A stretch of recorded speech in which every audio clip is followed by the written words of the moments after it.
Hello, j'espère que vous allez bien. Bienvenue dans une nouvelle vidéo. C'est la continuité de ma série de vidéos sur comment trouver du travail en 2025. Donc, on a parlé déjà de comment faire un CV, comment postuler, où postuler. Et aujourd'hui, je vais vous parler de comment préparer son entretien d'embauche et comment se présenter lors d'un entretien d'embauche. Quelles sont les questions qu'il faut poser? Est-ce qu'il faut poser des questions? Si oui, quelles sont ces questions? Comment répondre à certaines questions? Et tout ce qui englobe cette thématique. Donc, sans plus attendre, on va passer directement dans le vif du sujet. Comment préparer et se présenter à un entretien d'embauche. Alors la première chose c'est quoi? C'est que se renseigner sur l'entreprise avec laquelle vous avez entretien d'embauche, comme je vous l'ai énoncé dans la précédente vidéo. Si vous ne l'avez pas encore vue, je vous la mets ici dans le petit i. Allez regarder avant de venir sur celle-ci. Donc il faut donc se renseigner sur l'entreprise avec laquelle on a entretien d'embauche. En faisant quoi? En lisant attentivement la fiche de poste. Et c'est par rapport à cette fiche de poste là qu'on va préparer les questions à poser lors de notre entretien d'embauche. Alors, qu'est-ce qu'il faut faire lorsqu'on se présente dans un entretien d'embauche? Tout d'abord, il faut avoir une apparence assez soignée. C'est-à-dire que quand je parle de soigner, je ne vous dis pas de débarquer en mode super apprêté. Il faut s'apprêter un minimum pour se présenter à un entretien d'embauche avec une tenue adéquate à un entretien d'embauche. Ne débarquez pas en crop top, je vous en supplie. Ne débarquez pas à un entretien d'embauche en crop top. Ce n'est pas bien vu, surtout si vous allez travailler dans un domaine administratif ou peut-être vous serez appelé à recevoir des gens ou alors à recevoir des clients, aller à des rendez-vous et tout ça. Soyez bien mis, soyez bien apprêté, un maquillage léger, une coiffure bien faite.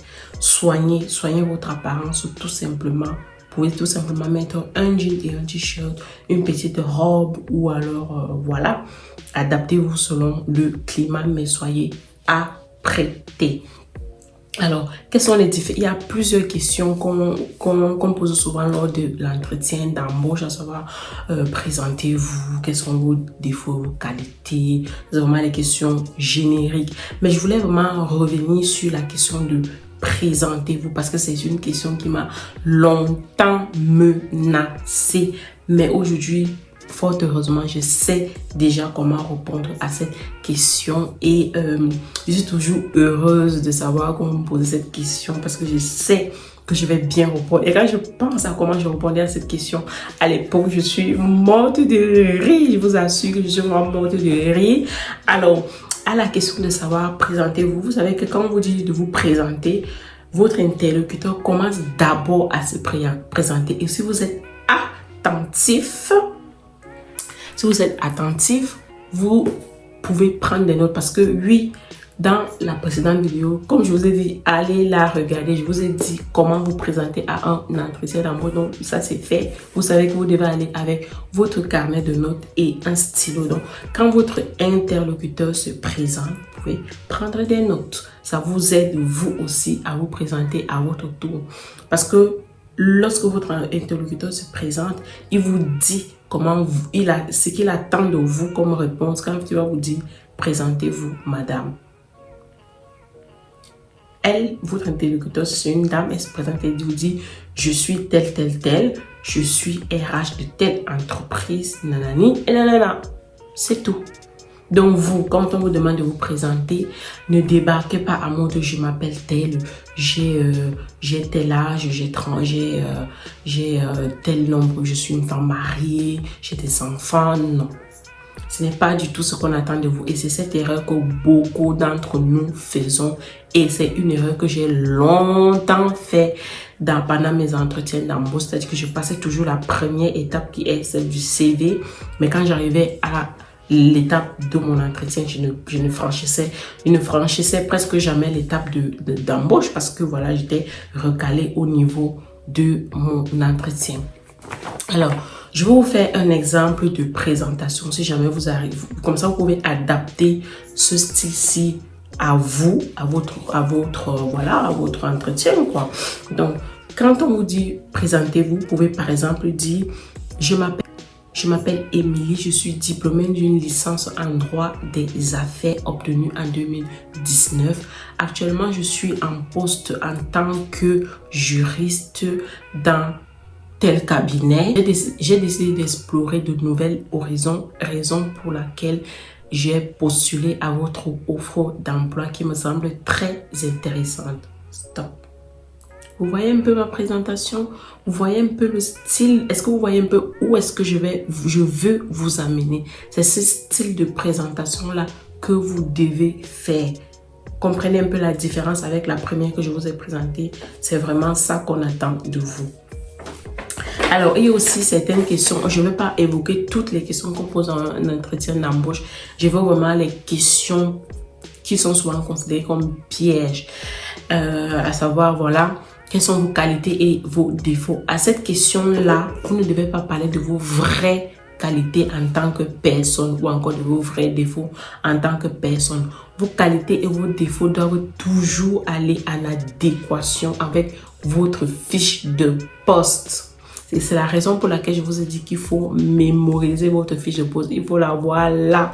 Il faut l'étudier minutieusement. Et c'est pendant que vous étudiez, pendant que vous analysez votre fiche de poste, vous trouvez une qualité et un défaut là sur la fiche de poste qui est en liaison avec le poste en fait. C'est de ça qu'il s'agit. Il ne s'agit pas de parler de vos qualités, machin. Et puis vous savez, je ne sais pas si vous le savez, mais votre défaut doit toujours être un peu embelli pour ne pas que ça fasse trop. Voilà, vous ne dites pas que vous êtes retardataire alors que vous voyez que vous postulez à une annonce où il faut être ponctuel. Ou si par exemple vous postulez pour l'accueil des clients, vous n'avez pas dit que non, comme défaut, je suis très retardataire. Non, parce que si on dit que le guichet ouvre à 8h30 et que c'est vous qui êtes au guichet, vous n'allez pas arriver à 8h31. C'est pas possible. Donc, ce sont vraiment des défauts qu'il ne faut surtout pas évoquer, à bannir. Vos qualités et vos défauts doivent toujours aller en adéquation avec le poste. Lorsque vous allez à un entretien d'embauche, il faut toujours avoir dans un gros carnet dans lequel vous avez noté toutes les questions qui vous sont venues à l'esprit pendant que vous étiez en train de préparer votre entretien d'embauche. D'où la nécessité d'aller regarder ma vidéo sur la préparation de son entretien d'embauche. Vous notez vos questions et lorsque vous arrivez à l'entretien d'embauche, soyez easy, soyez cool, soyez calme, soyez vraiment calme. Et lorsque vous avez envie de poser les questions, si les questions ne vous viennent pas là, vous ne vous rappelez pas des questions, dites que vous avez besoin d'une minute. Franchement, moi, c'est ce que j'ai fait. J'étais tellement à l'aise. J'ai dit, excusez-moi une minute, mais il faut que je regarde mes questions parce qu'il faut que je vous pose toutes les questions lorsque je préparais mon entretien, j'avais trop de questions, donc il faut que je vous les pose toutes. Et mes interlocuteurs m'ont dit, non, allez-y, prenez votre temps, allez-y. Même s'il y a quelques minutes de silence, ça ne dérange absolument pas. Au contraire, ça prouve que vous vous êtes réellement préparé pour cet entretien-là et que vous voulez vraiment faire ce travail-là. Donc, vous prenez votre carnet, vous regardez vos questions et vous posez vos questions. Je vais vous donner ici quelques questions que vous pouvez poser. Ça peut être, quelle est par exemple une journée type d'un salarié dans votre entreprise? Qu'est-ce qu'on fait lorsqu'on arrive dans votre entreprise? Une journée type. À quelle heure on doit arriver? À quelle heure on doit repartir? L'heure du déjeuner? Quelles sont les tâches qu'on peut faire à la journée? Est-ce qu'on travaille en entreprise toute la journée? Est-ce que si on n'a pas notifié dans la fiche de poste tout ça, ce sont les questions que vous posez si, bien évidemment, elles ne sont pas notifiées dans la fiche de poste. Par exemple, dans la fiche de poste, on ne vous dit pas qu'il y a des formations en interne à faire. Ce sont des questions pertinentes qu'il faut poser. Est-ce qu'il y a des formations internes à faire? Est-ce que ces formations internes qu'on suit nous ouvrent des portes vers des postes un peu plus avancés? Est-ce qu'il y a des missions à faire à l'étranger et même dans la France? Est-ce qu'il y a les missions à faire hors de l'entreprise? Voilà, donc vous essayez un peu de poser des questions que vous vous êtes déjà posées à la maison.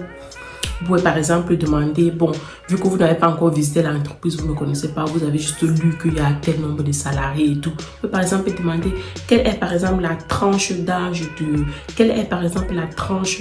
des personnes de l'entreprise. On va vous dire, il y a des moins jeunes, il y a les personnes un peu plus âgées, il y a des moins jeunes, il y a votre génération. Vous pouvez par exemple demander quel est le niveau d'études de base des personnes qui travaillent, avec lesquelles vous allez travailler et tout. Vraiment, ce sont des questions tranquilles qu'il faut poser. Par contre, il ne faut pas aller trop loin dans les questions. Du moins, il ne faut pas aller vers des questions puis après, lorsque elles peuvent vous revenir, ça peut être un piège. Vraiment, allez-y doucement, superficiellement, mais avec des questions pertinentes qui peuvent vous aider en tant que salarié, en tant que quelqu'un qui veut travailler dans votre entreprise. Pareil, vous pouvez aussi demander comment les personnes qui partent de l'entreprise font. Quel est l'arrangement que vous faites? Est-ce que ce sont les personnes qui démissionnent? Est-ce que ce sont les ruptures conventionnelles ou est-ce que ce sont les personnes qui partent pour X ou telle raison? Vous pouvez par exemple demander ça. Quelle est la dernière raison que votre salarié vous a sorti pour partir de l'entreprise? Ça, c'est très important parce que je me rappelle que j'étais allée postuler à une offre d'emploi en tant que gestionnaire paye et l'employeur, lui, il m'a clairement dit, parce que j'ai posé cette question-là, il m'a posé la question de savoir est-ce que vous savez rédiger des lettres de démission? Est-ce que vous savez... Moi, il m'a posé des questions pour savoir est-ce que je connais en tant que gestionnaire de paye, est-ce que je connais la loi, comment on fait lorsqu'on veut démissionner et tout ça. Parce que lui, il m'a clairement dit, parce que moi, dans mon entreprise, tous les jours, je vis quelqu'un.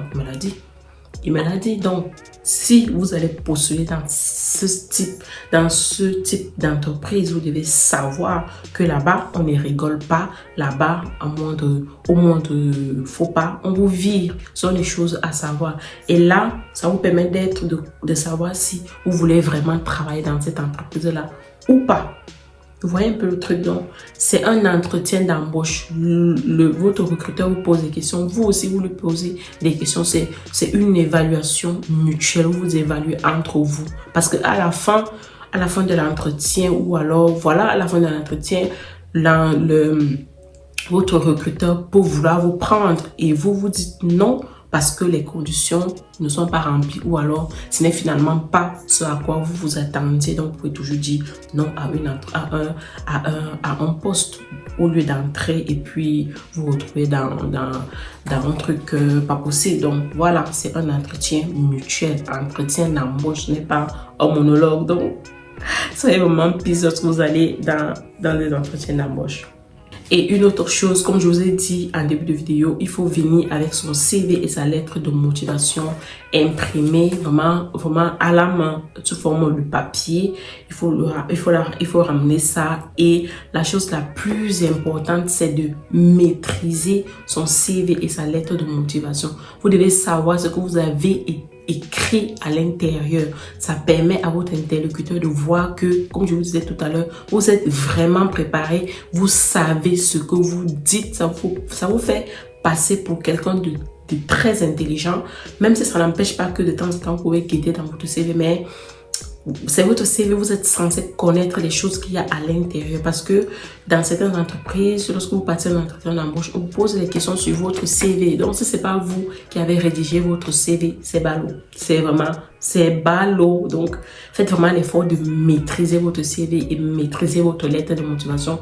La lettre de motivation, c'est vraiment ce qui vous a motivé à postuler. Donc, si vous ne connaissez pas en tête ce qui vous a motivé à postuler, que vous devez lire, vous voyez un peu, c'est un peu compliqué. Donc, Donc, voilà un peu ce que je voulais partager avec vous dans cette vidéo-ci qui, voilà, j'espère que ça va vous aider. J'espère que cette série de vidéos va vraiment vous aider. Prenez vraiment le temps de lire, prenez le temps d'appliquer mes conseils et je vous assure qu'avec un bon CV épuré, comme je vous ai expliqué dans la première vidéo, vous allez décocher des entretiens d'embauche. Décocher les entretiens d'embauche et puis un petit bonus pour les personnes qui préparent leurs entretiens d'embauche. Bonus, n'hésitez pas à checker TikTok. TikTok, c'est une mine d'or. N'hésitez vraiment pas à checker TikTok. Tapez dans la barre d'infos comment répondre à cette question. Moi, je vous assure que mon entretien d'embauche, je l'ai préparé essentiellement sur TikTok. Quelles sont les questions à poser? Quelles sont les questions qu'on pose lors d'un entretien d'embauche? Il y a plein de vidéos sur TikTok. Vous regardez 5 à 6 vidéos, vous recensez les points clés qui sont revenus, vous constituez vos questions qu'on pose toujours aux entretiens d'embauche. Pareil pour les questions que vous pouvez poser aux entreprises. C'est vraiment une mine d'or, ne négligez pas ça. Sur ce, on va se dire dans la prochaine vidéo. D'ici à là, portez-vous bien, tant physiquement que mentalement, parce que le mental, c'est aussi très important. Dans la prochaine vidéo, je vous parle de comment s'intégrer en entreprise. D'ici à là, portez-vous bien. Bisous.